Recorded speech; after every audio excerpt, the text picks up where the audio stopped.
The following is a presentation of KSL Sports.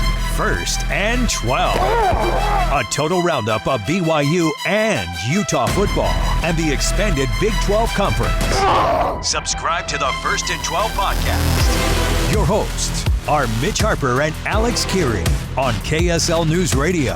Welcome back into First and 12. Mitch Harper and Alex Kirry with you. A weekly check-in on Big 12 football here on KSL News Radio. All 16 teams. We cover the entire league here on First and 12. And also, of course, BYU and Utah being so close in here in the market here in Salt Lake City. And right now it's time for our favorite segment in the program. It's the Power Rankings. The Big 12 Power Rankings. A weekly rank of all 16 programs, from the elite to the bottom dwellers.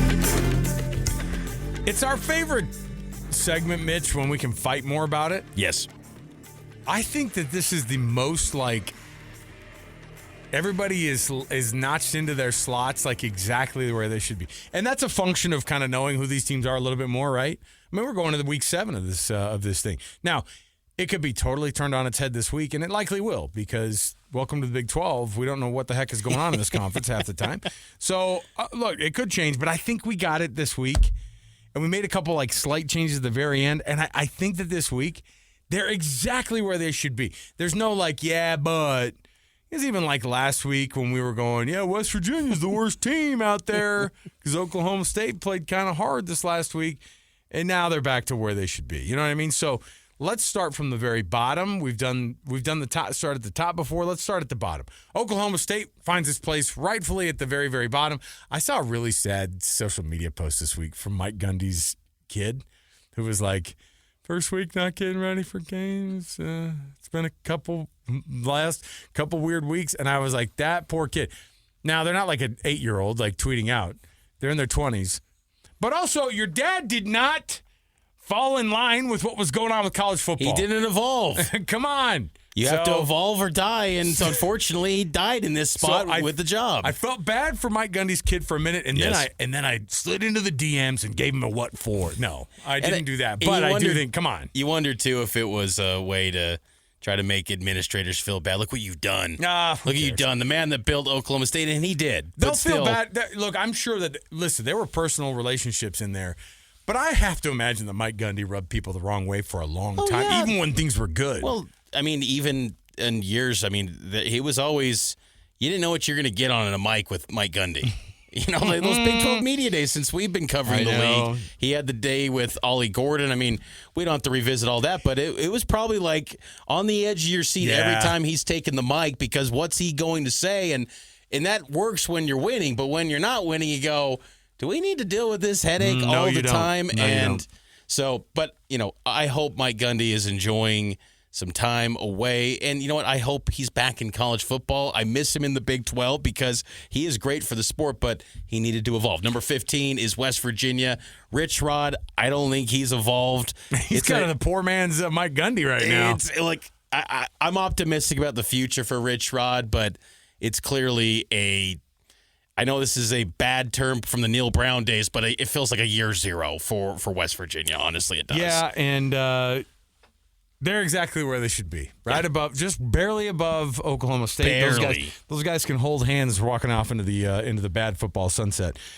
14 is Colorado, and that's an unfortunate one because this is as low as they've been for the last 2 seasons because they made that transition last year. They turned a corner. And then this year we thought, all right, this might be another iteration. You don't have your 2 superstars from the year before. You might take a hit, but what you'll have there is a little bit of a culture built with the health with Coach Prime and all that. I mean, they've started off games quickly and then they just fade, which is, I think, an indicator where the program, unfortunately, overall is, which is just they don't have a lot of heart right now. And their heart is struggling, and that's Coach Prime. And I think that from a health perspective, until he gets right and until they're able to kind of really focus on everything and not have the off-the-field stuff, I don't think Colorado's going to get right for quite some time. Kansas State is at 13. This is as low as they've been also in quite some time. Kansas State is not doing well. And, in fact, they're just below UCF, who we don't hate right now. Like, Scott Frost is kind of impressed. We've seen a guy who's improved this program. They did lose to Kansas this past week, But I do think that they are much improved, and they're actually kind of shocking me a little bit how well they're doing. Yeah, K-State, and I just think that their rush defense is a mess. But UCF, who it's a little bit controversial because they did lose to K-State, but I still think when you're looking at power rankings, UCF's got promise, whereas Kansas State's season feels lost. Whereas UCF, I think they're still battling, they're competing, they're getting better over the course of the weeks, and I think that's where the thought goes in there. Number 11, Kansas, they held on. They got a tough win on the road at UCF. That was a much-needed victory for Kansas. I'm still not convinced, right? Like, I think that had enough stuff in the last couple of weeks to go, we thought they were back for like 2 seconds, and then we're back to kind of going, I don't know who this team is. I'm just stunned that their defense got it done. I think that's the biggest thing because their rush defense, 93rd nationally. Their scoring defense is a lot better this year, 44th nationally in college football. But I just think that's something you can build on if you're Lance Leipold, that the defense, not the offense, had to, usually it's always been the offense has got to pull out something late to get it done. This was the defense winning the job in the bounce house. Number 10, Baylor. I like the talent. The offense always shows up. Sawyer Robertson leads the country in passing yards. He's so good, but it just feels like a team that they're always going to underperform and never get. Did you try to troll me like a 7-5 team? Did you try to troll me last hour then when you were like, "Hey man, they're 2-1 in conference play"? And then I was trying to get you to see if they'd be a title contender. And then the power rankings, you're all these guys. I think that's what's tough about it is that. They had that disappointing loss in week 1 to Auburn, which was such a missed opportunity. But when you do just look at the conference record, 2-1, everything's in front of them. Yeah. But I don't trust that defense, though, which is crazy to say because Dave Aranda cut his teeth in college football. Like, he was at LSU with some of the great defenses of all time. Well, he's calling the defense right now, too. Yeah, that's the other thing. It blows me away. His whole thing was, I'm going to call the defense, so don't fire me yet. Because I'm your defensive coordinator, too. Like, I fired my defensive coordinator. I'll take over calling the plays on defense, and now they're even struggling. So I'm waiting for them to turn some kind of a corner here. Speaking of teams that are right on the edge of turning a corner, how about Arizona? Massive game this next week against BYU. This is a 4-1 Arizona team, so putting them at 9 sometimes feels a little bit weird, but the teams that are all in front of them are also still performing. And one of the best defenses in college football. I know the Iowa State game wasn't pretty, but a lot of that was set up by some miscues by the offense. This defense, I mean, again, the schedule has been really light, but I do think that Arizona much improved from last year in year 2 in under Brent Brennan. Number 8 is Houston. We're not going to fade them too much after a tough loss to Texas Tech, but that was a missed opportunity for a Houston team to be at home. They had those amazing powder blue jerseys, and they just got kind of hammered at Texas Tech. But I still like where they're at. I think middle of the pack is good in this league. Are they that amazing? I mean, look, they're the old school kind of Houston Oilers look, and I think it's great. But the Tennessee Titans are like trying to sue the Houston Cougars and be like, "Stop trying to rip off our baby blues." And everyone's all, "You live in Tennessee now. Get away from us." Love You Blues. I think they're great. Shades of Earl Campbell trying to convince you to chew tobacco when you were a kid. Oh my goodness! All right. Next up in the rankings here, and I'm okay with this too. Houston just ahead of Utah. Again, these are 4-1. Just behind Utah. Yeah. Excuse me. Utah is 4-1, and so is Houston, and so is Iowa State, which is Houston 8, 7 is Utah, 6 is Iowa State. You could make an argument that TCU among all those might be one of the weaker teams, but again. 4-1, Mitch. We got a bunch of teams that are 4-1 staring at how many teams in the Big 12 are 4-1? You've got Arizona, you've got Houston, you've got Utah, you've got Iowa State, you've got TCU, you've got Cincinnati. It's pretty. And then and Arizona State too, who we have a little bit higher, but they won a little bit more impressive games. It's a deep league, and I think that's highlighted here in these power rankings. If Utah's 7 and Utah is still a favorite this week. This is a deep league. It's a deep league. It's a mess of a league in some cases. It is razor thin between 2 to 7 right now, I think, in the Big 12. And I think that's what makes this race so captivating. Again, 6 is Iowa State, 5 TCU, big win, storming back against Colorado at home. And then kind of the darling of the league, the biggest riser this week is Cincinnati at number 4, who making a claim that they could be in the title chase. Yeah, absolutely. Next up, speaking of the long list of 4-1 teams, as I went off on that tangent, you got Cincinnati, you've got TCU, you've got Iowa State. That's your 4, 5, and 6. Interestingly enough, as you look at that and you go, okay, all those teams, Cincinnati, you could make an argument that Cincinnati could maybe even get pushed ahead of BYU because they've had a couple of better wins, Mitch. I mean, but you can't ding BYU. They're friggin' undefeated, and that's why they're moving up in the polls. I think pollsters are also going, you got to reward teams in a conference like the Big 12 who are undefeated. And I know it's only 5-0. That team was 9-0 last year, by the way, before they took their first couple of losses. But Cincinnati 4, I'm okay with that. BYU at 3.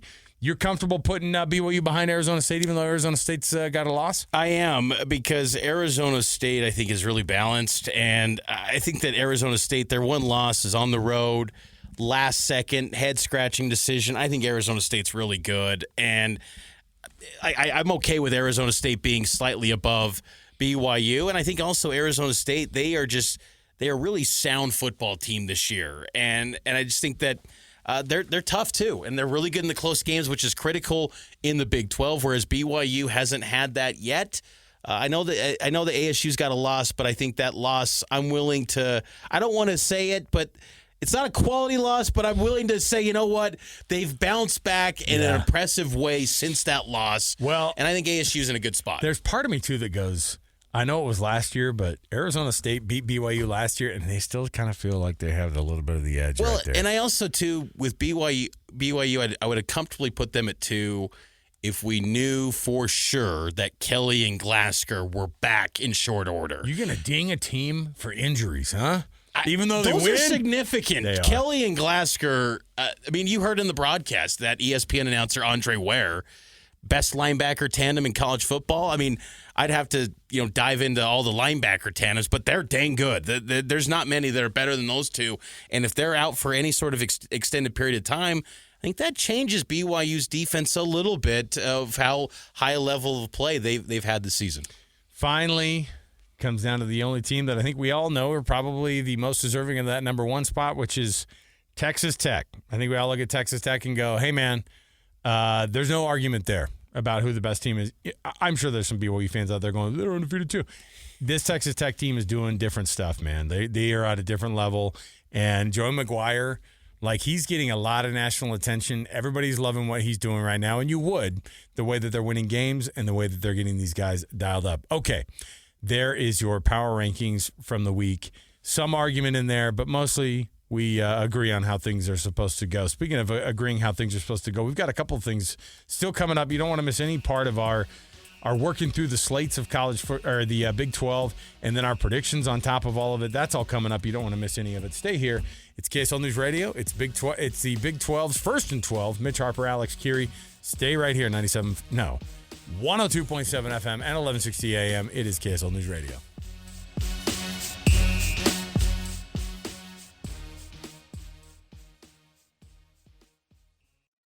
Read all the stories about BYU sports no one else has heard. Go to KSLSports.com for exclusive columns by BYU insider Mitch Harper. That's KSLSports.com. Welcome back. It's First and 12 right here on KSL News Radio. You can also listen to the podcast wherever fine podcasts are found. You can always download Cougar Tracks or listen to Cougar Sports Saturday and hear Mitch Harper there. And then I'm on every day with Jeremiah Jensen from KSL 5 Television here in Salt Lake City on 97.5 the KSL Sports Zone on JJ and Alex. So we've got you covered top to bottom here. Mitch, I was looking across the landscape of college football, and I was looking at some of these. I was looking at bowl projections specifically, and then I went, why on earth are teams still being projected to be in these really, really good bowls? I mean, right now, they have now it's a significant downgrade, but the ReliaQuest Bowl would be between, this is according to projections, Penn State and Texas. They should have each other, by the way. At this point, I think that was kind of a fun little, hey, you guys can have each other. I feel bad for Arch Manning, who is ranking near the bottom in almost every quarterback ranking in the SEC. Do they need to bench him? Can you bench $10 million? I mean, that's a legitimate question in 2025, right? Yeah. Now, Steve Sarkisian, actually answered the question this weekend and tried to get – it's so funny to see the spins from these big programs. They went down to Florida. You can pretend for a minute that going, man, winning at the Swamp is tough. Not in 2025. No. It's not the same losing to a Billy Napier-coached, very mid Florida team. You cannot go down there and make that argument. I'd love to see the argument this week was, and a reporter straight up said it, and they kind of showed themselves how they do this in the SEC too, because the SEC, the Texas reporter goes, Coach, how is it that so many people, including myself, including myself, we're wrong about you guys, and it was kind of a diss. It was also a little bit of a, hey, we believed in you, Coach, as the guys covering him, and it's like, that's not the way they should be doing things, but that's how things are handled in the SEC, fine. And he goes, we were wrong. How were we wrong about you? And he's like, what do you mean? And I want to go, Coach, what do you mean? What do you mean? You guys suck right now. Yeah. You're 3-2, and those 2 losses. And then he goes, we lost at Ohio State, and we lost in the Swamp. I'd love to see how many college football teams are there. And he goes through this whole thing, and he says, how many college football teams are out there? And they go, I don't know, 135, 136. Okay, out of the 136, I'd love to see out of those other 135 who would have gone in there and won at Ohio State and in the Swamp. And I was like, not a lot of people at Ohio State. I wanted to say about 23 at the Swamp. Not you guys, but USF got it done. Stop acting like going 0-2 against Ohio State. No. You lost to Ohio State, who is legit. Yes. Fine. They're awesome. You lost at the Swamp to Florida, and I could tell you that probably between 20 to 30 teams in the country would have gone into Florida and beaten that Billy Napier Florida team, who's not very good. And it just proves, Alex, that in the Big 12, where the national media looks to say, there's a clear divide because of resources and money and media rights, that these leagues are better. Big 12 is just an afterthought. That's why I'm so glad that the Big 12 has continued to push for a 5+11 playoff model. Now, I'm sure they would be very open to the idea of the equal model that was floated around by the Big 10 of having 4 automatic bids per conference. But this league, if you invest in programs like Texas Tech have proven that, and BYU and Utah, if you invest, you can win at a high level in this sport. And it's not just solely the logos anymore, instantly guarantees that they're going to be atop the sport. And I think the era of dynasty teams and super teams is over. I think from 2008 to about 2019, which coincidentally was with Saban, that's when every year there was like one team that was just head and shoulders better than everyone else. We saw that a couple years ago with TCU getting hammered by Georgia, who was going through everyone. They hammered Oregon that year, and no one ever talks about that. I agree that money does level the playing field, but it's also weird too, because at the same time we're like, man, if you have money, you can figure this thing out. Texas has all the money. Penn State has all the money. Florida has all the money, and they can't get it done. So what's the difference? I mean, I think that honestly, it's just that the personnel has been spread out. And when you're now in this roster cap with a hard 105 going forward, I know it's a little bit grandfathered in, but the talent's spread out to where you don't need to go be, player number 52 at Texas to be, one, making a lot of money, and two, get exposure to the NFL. Like, if you're good, you will be found anywhere when it comes to the NFL. And also, you can make a nice chunk of change playing football in a Big 12 program because these teams, they're all hovering around that $20.5 million in revenue share. These athletic departments, at least, they're committed at the highest level, and you will make good money playing college football in the Big 12. So you don't need to go just to the SEC or the Big 10 to make money playing this sport, and that allows for really anyone to compete on any given week. So, I mean, seeing UCLA beat Penn State was just shocking, Alex. I mean, shocking, because I've been keeping a close eye on UCLA this whole year with how Utah played against them. And to see that team and the Jerry Neuheisel story becoming such a spectacle. Shame on Penn State. Embarrassing. You mean Joffrey from Game of Thrones getting the win for UCLA? And by the way, so many people even forgot. They're like, So Rick Neuheisel's not, he didn't get reincarnated as like this weird surfer dude. Neuheisel played there. I'm telling you, it's such a weird thing. But to watch all these big brands fall, I love it. And yet at the same time, I'm looking at at the same time I'm looking at the projections, and these freaking weirdos. I'm saying all these punts, the national pundits. They still have Notre Dame in the right now projected to go to the college football playoff. I will say, because we don't know what else to freaking do. We go, I don't know, put the same teams in. I will say Notre Dame does look legit. I'm kind of buying on them. Like I'm a solid 3-2 Notre Dame team. I'm kind of bought in on that. I am. I will fall to that. I will admit, but yeah, you got to win the games. I do agree with that. Let's take a break, and we will get to the week ahead in the Big 12 Conference. It's 1st and 12. Alex Kirry, Mitch Harper here on KSL News Radio.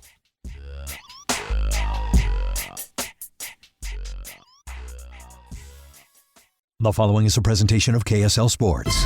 1st and 12. A total roundup of BYU and Utah football and the expanded Big 12 Conference. Subscribe to the 1st and 12 podcast. Your hosts are Mitch Harper and Alex Kirry on KSL News Radio.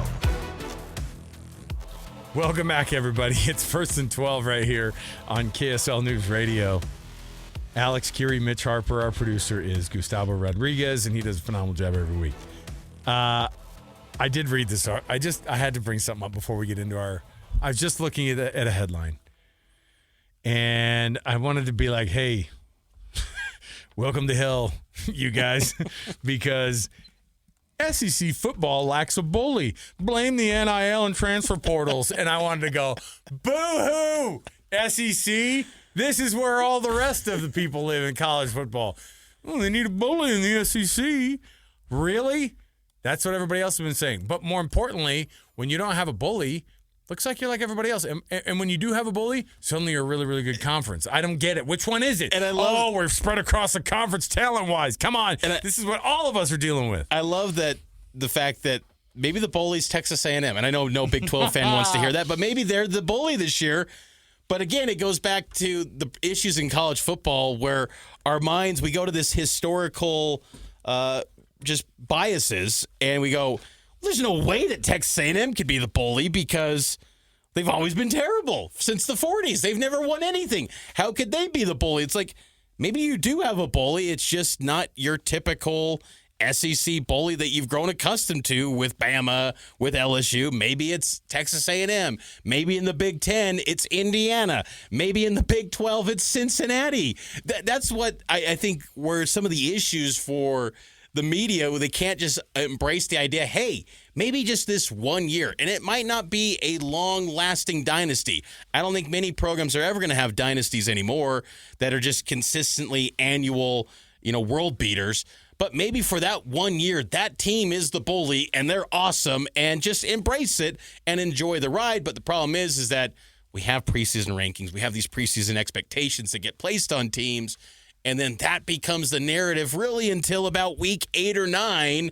And then is it too little too late for that team to make up the ground? That's what's frustrating with this sport, but I digress. I could go in on that because the SEC is it's like maybe you're not as great as you think. The spring meetings, they were putting out these PowerPoints about this is the gauntlet of all gauntlets. Like, maybe it's not. Just because you have a 100,000-seat stadium doesn't mean it's the toughest settings to play in. No, I think of that meme of I can't remember who it is. James Franco. I don't know what movie it's from. Where he's got a noose Pineapple around Express. Yeah, he's got a noose around his neck. He's on the gallows, and there's a guy up there crying, and he goes, "First time," And you're thinking, "Oh yes, yeah." It's a popular meme. Well, what is that movie? But you know what I'm talking about, yes. Where it's like that's us basically watching the SEC, the SEC showing up, going, "Oh, it's so hard," and then we all go, "First time not having a bully in the conference." Oh, geez. Yeah, what happened to James Franco? I haven't heard him in a minute. Is he still with us? No, he is. Let's get to what's next in the week ahead in the Big 12. The week ahead. Matchups that have us the most excited about the week to come in the Big 12. No weeknight games in Big 12 football this week. It's all Saturday action, and it starts in the morning, 10 a.m. Mountain Time. UCF at Cincinnati on FS1. Bearcats looking to extend a 3-game win streak. UCF trying to end a 2-game losing streak. Probably not the best spot for UCF to get right as this Bearcat team's flying high. Yeah, and it's one of these things where I'm still waiting to see more, right? And we just talked about conferences eating one another, not having a bully or not having. This is the negative side of it. When you go, I don't know, maybe I can't count on a team beating another team consistently every week. The closest thing that we have in the Big 12 conference right now is Texas Tech. So, looking forward to it. I do love that it's an early one, and yet at the same time, I mean, it's 2 Eastern time zone teams, so they can go have each other. But yeah, UCF feels like if you're gonna look at Cincinnati and go, oh, that's a tune-up game for them, this one feels like that one for them. Houston, speaking of tune-ups, everybody the rest of the season is going to have a tune-up. Even going to Stillwater, Houston could go in there. They can get back on the winning track here. They could be a 5-1 team this weekend. They just have to go in and beat the hapless Oklahoma State Cowboys. That one's also at a 10 a.m. kickoff here locally on TNT, just where I was hoping to dial in to watch a football game. Well, yeah, I will say that the TNT side of it, that would have typically been an ESPN Plus game, and you look through this entire schedule, it's all linear TV. Now I know a lot of people are watching. Is the TNT broadcast a little bit better quality too? Have you noticed? I've been really impressed with it. I think TNT's done a nice job. They've kind of tried to almost mimic inside the NBA with Victor Cruz, Takeo Spikes. Is Chuck on the call? That would have been that'd be good. He's getting ready for his ESPN tune-up on NBA, which is going to be so strange to see. But I will say, I think TNT, for those games that would have been just throwaway ESPN Plus, they're actually trying to make it a thing, and that I think enhances kind of the visibility of Big 12 football. I'd be curious to honestly see what the ratings have looked like for some of those TNT games, but I think it's been a heavily produced product, which has been impressive to see. Number 22, Iowa State goes on the road at Colorado, 1:30 p.m. on ESPN. Feels like a do-or-die spot for the season at Colorado. And it's a tough week to do it because your coach is having to go through a major medical procedure. He's going to no, I'm back and I'm on top of it. But I think that they all know that those types of distractions are going to be really, really hard to overcome. TCU goes to Kansas State, the Battle of Purple up there in Manhattan. And weirdly enough, Kansas State, this is a do-or-die situation for them. Yeah. And TCU, they've got to get to the spot where people can go, oh, you can rely on TCU for a win here, And it's a big game for both of these teams. And so with that, you're going to have, I think, a pretty close one because it's still a lot of talent on that football field. Now, if TCU hammers Kansas State, then maybe TCU catapults into the top 25, which would be huge for TCU and just, again, the league to get nationally ranked teams in this conference. And one team that's nationally ranked is number 9, Texas Tech. They will host Kansas, 5:30 p.m. on Fox in Lubbock. So Texas Tech, after a long stretch on the road, it felt like, with the Utah game, then Houston, they're back in their cozy confines that are heavily resourced by Cody Campbell in Lubbock. I was going to say the house that Mahomes built. No, it's Cody Campbell. I've never seen a booster. Well, I shouldn't say never. I mean, there's Phil Knight, there's been Boone Pickens, but Cody Campbell's everywhere. Like, I'm seeing him on college football commercials. Yep. He is everywhere. Yep, absolutely. Number 18, BYU goes to Arizona. Talk about a matchup that's going to be big. That one's going to be at that primetime 6 p.m. kickoff on ESPN2. People are going to be watching that. From a regional standpoint, these teams have met each other a lot of times historically, and Arizona's like – and Brett Brennan and Coach Kalani Sitake know each other very well. They've been on the same coaching staff before up at Oregon State, right? And so I think that it'll be a fun one to watch down there in Tucson. And Brett Brennan – kind of sending out the early message to the Arizona faithful, please be respectful because remember, the Arizona fans in January February for the basketball season at the McHale Center, they had the bleep the Mormons chant. So Arizona's trying to get ahead of it and say, please be respectful. We've seen the fallout. There's still articles and coverage from the Colorado mess and the code of conduct that changed. So look, BYU's not trying to push this, but Arizona, I thought it was noteworthy that Brent Brennan was just saying, hey, please come, but be respectful. Yeah, from an administrative standpoint, there's one thing. From the other, it's like I know these guys. Like, I don't embarrass me in front of these dudes. And if there's going to be a school down in Arizona, oddly enough, between Arizona State and Arizona, it would be Arizona who would get themselves in that type of hot water. And speaking of the other Arizona side of it and the other Utah side of the matchup, Arizona State goes to the state of Utah. Number 21 Sun Devils go to Rice-Eccles to face the Utes. It's an old Pac-12 matchup now in the Big 12, 8:15 p.m. on ESPN. This is going to be one heck of a football game. And it's also my time to get on the soapbox for just a second, too, and go, it's a shame that the BYU-Arizona game and the Arizona State-Utah game, those are the only two games of those two states playing each other this year. It's a freaking shame. Those teams should all be playing one another every year. Yeah, that's a great point because the SEC, they recently adopted the 3 permanent opponents. Big 12 needs to do that. And you make... So they only have 2 in the Big 12? There's really no one other than BYU and Utah, Kansas State. Yeah, there are some like Baylor, TCU, but there's no every year you're guaranteed to play this team. I mean, we could have maybe we tackle that one of the future weeks ahead, but just off the top of my head, I'd say for BYU, you go Arizona State, and Utah, and for Utah, it's probably BYU, Arizona, and Arizona State. Right. So I think that these 4 schools, they've got history from the days in the WAC. Recent history. I mean, BYU's played Arizona. Gosh, this is now the 5th meeting. Well, the 2 teams that they've played the most in the history of their schools is Arizona State and Arizona in that order for BYU. They've played of all the teams in the Big 12. Yes, they've played those. Well, aside from Utah, sure. Those are the teams that they've played the most. So you need to keep that thing going. All right, we'll take another break here. We'll come back when we return. Now we get to actually get into what our thoughts are on these games and how they're going to turn out. Your predictions are next right here. It is 102.7 FM and 1160 AM. It's 1st and 12.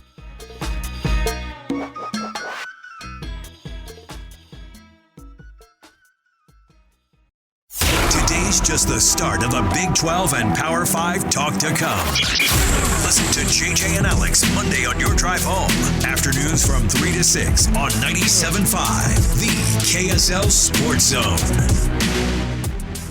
Welcome back into 1st and 12. If you've missed any part of today's show, which is an in-depth look at Big 12 football, subscribe to the podcast wherever you get your podcasts. We're also on YouTube, Spotify, Apple, again, wherever you get your podcasts, and the KSL Sports app, KSL News Radio app, so many different ways to listen to this show every single week. We appreciate you for being on board with us. Now, Alex, it's time for our Big 12 picks. It's a loaded slate in Week 7.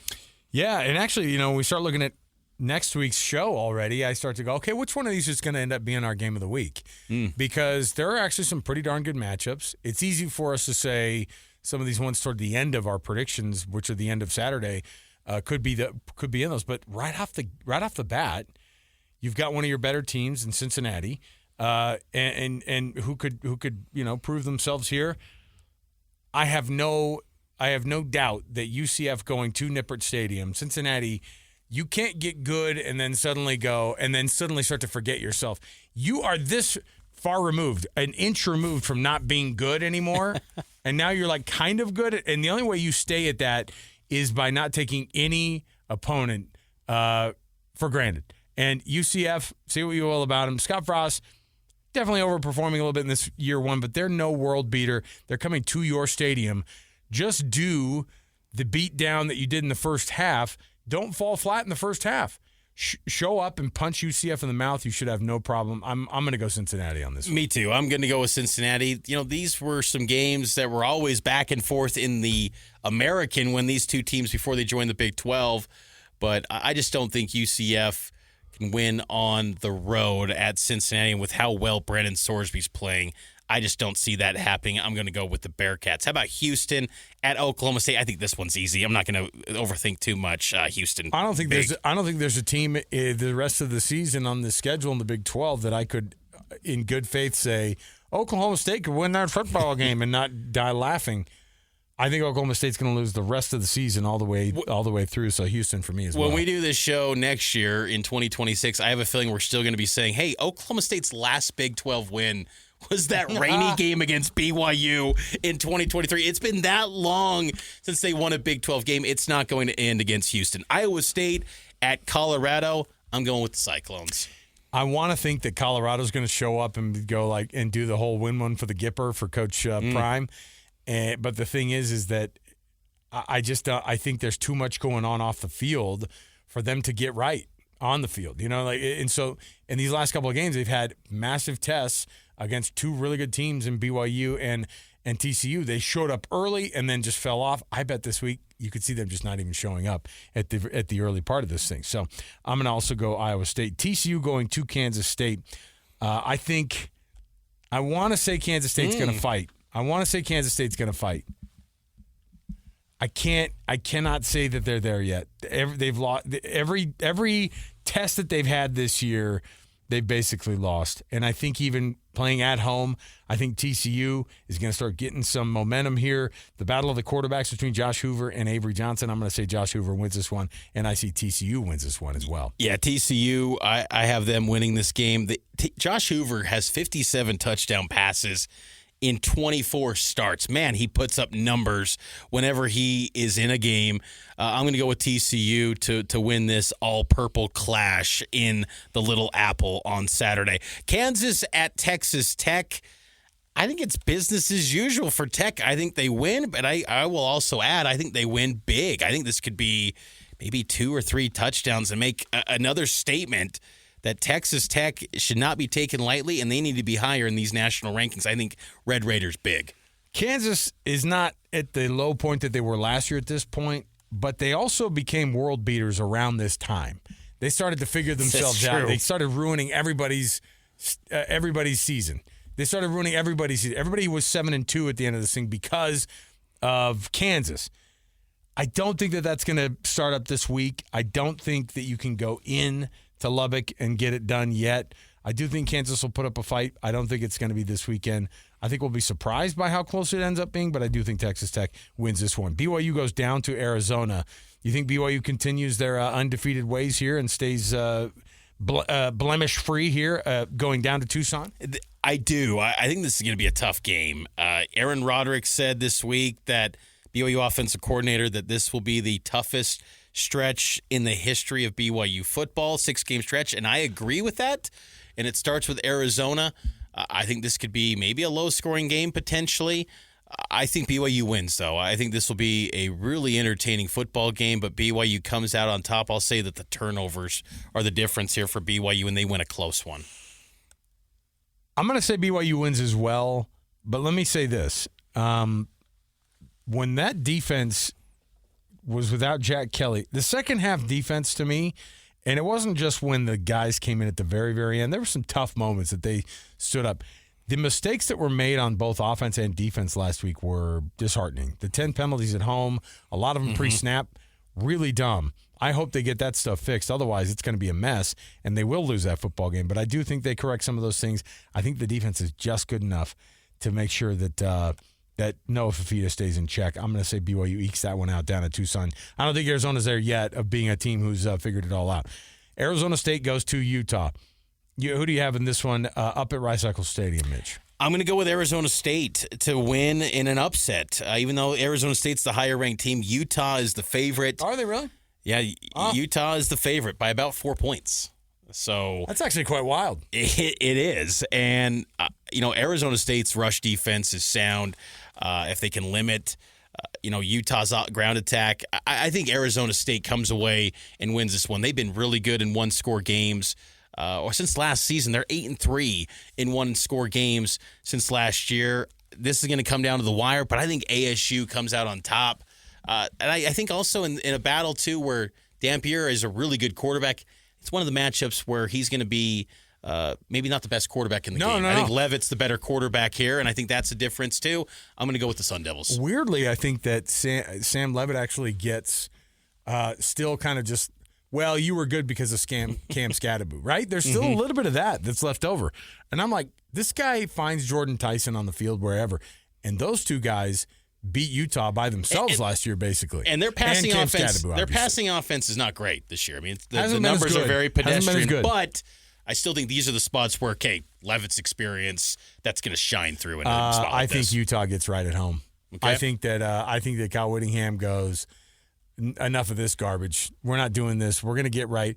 Our breaking of the conference losing streak at Rice-Eccles Stadium happens in a big way against Arizona State this Any weekend. look ahead, I think a side note, for BYU and Utah, look ahead to next week, Oh, the my rivalry gosh. game. Does that play a role in any of this week, too? Because no. that kind of plays in my mind, too, with these two teams, where I think both teams are going to have close spots. I think it does most of the time, but these two programs are big enough and they say it enough that I don't think that that's the case. I think they take rivalry week exactly when it starts because it doesn't mean as much when they lose to one of these other teams. You lose to Arizona, it's like, the rivalry game doesn't feel as good. People want BYU to be undefeated going into that Utah game. They want Utah to be as high ranked as possible. Utah will break back into the top 25 if they beat Arizona State this week, and BYU will be ranked and probably in the top 15. And that's what you want with the rivalry game. It can't happen if you don't win. So, all right, there it is for another one in the books here, Mitch. Awesome show again this week, man. Rivalry week next week. Who would have thought? In October. Already counting down. I know. We're already into week 7. It'll be week 8 next week, and we knew this was going to happen, but the season is already well underway, and we're just trying to catch up with this thing. But we will get you caught up every week right here on 1st and 12 on KSL News Radio. For Mitch Harper and Gustavo, I want to say thank you for being a part of the program. I'm Alex Kirry. We'll see you next time, everybody, right here on 1st and 12 on KSL News Radio.